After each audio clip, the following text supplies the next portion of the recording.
Bonjour à tous, ici Manon Fabre. Bienvenue sur ma chaîne, où on explore ensemble le monde des aliments, leur composition et les critiques qui en découlent.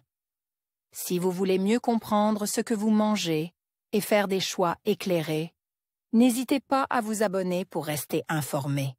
Prêt à découvrir? C'est parti. Bonjour à tous. Aujourd'hui, je vais aborder un sujet qui nous concerne tous. Comment garder la ligne tout en faisant attention aux aliments orexigènes.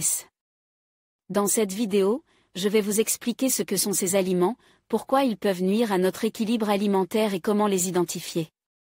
Je partagerai également quelques conseils pratiques pour mieux les gérer dans notre quotidien. Restez avec moi pour découvrir comment faire des choix éclairés et maintenir un mode de vie sain. Le terme orexigène est utilisé pour qualifier toute substance qui stimule l'appétit. Pour Katia Tardieu, diététicienne, il convient toutefois de faire la différence entre les aliments palatables, qui donnent du plaisir lors de la consommation, qui vont avoir un effet sensoriel stimulant immédiat, et les aliments qui entraîneront une sensation de faim par un mécanisme biologique. Les aliments sensoriels qui nous donnent envie de manger. Sans surprise, pour l'experte, tout ce qui est bon va nous attirer et nous donner envie de manger. Mais ce n'est pas tout. Pour la diététicienne, tous les aliments palatables ont également un effet orexigène, tous les aliments. Sucre, sal, gras sal, comme la charcuterie, les biscuits, le chocolat vont nous donner envie d'en manger encore et encore. De manière plus générale, tous les aliments qui stimulent les sens avec leur texture, saveur, odeur, ou qui ont un fort potentiel psycho-affectif, ont tendance à nous mettre en appétit.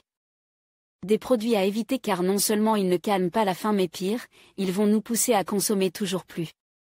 Les aliments orexigènes, insuline et sensation de faim. Par leur aspect, l'imaginaire qu'ils véhiculent, certains aliments nous donnent envie de les manger avant de les avoir consommés. Mais quand on parle d'aliments orexigènes, on fait référence à des aliments qui stimulent l'appétit une fois consommés. Comment la consommation d'aliments peut-elle déclencher la sensation de faim ? En fait, le mécanisme de la faim est stimulé par une baisse de la glycémie, explique la nutritionniste. Or, certains aliments riches en glucides font faire grimper rapidement le taux d'insuline, hormone de la faim. Résultat, la glycémie va redescendre tout aussi vite, entraînant des fringales peu de temps après la prise du repas. Selon Katia Tardieu, nous ne répondons pas tous au pic de glycémie de la même façon. C'est surtout vrai chez les personnes qui ont des problèmes de glycémie. Les aliments orexigènes à éviter. Toujours est-il que certains aliments comme les chips, les bonbons ou les confiseries ont cette méchante faculté à nous forcer à replonger la main dans le paquet. L'alcool a aussi cette capacité à ouvrir l'appétit.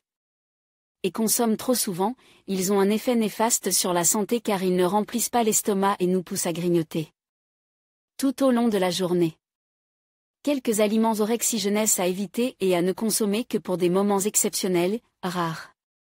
En conclusion, pour garder la ligne, il est essentiel de rester vigilant face aux aliments orexigènes qui peuvent stimuler notre appétit et nous pousser à consommer plus que nécessaire.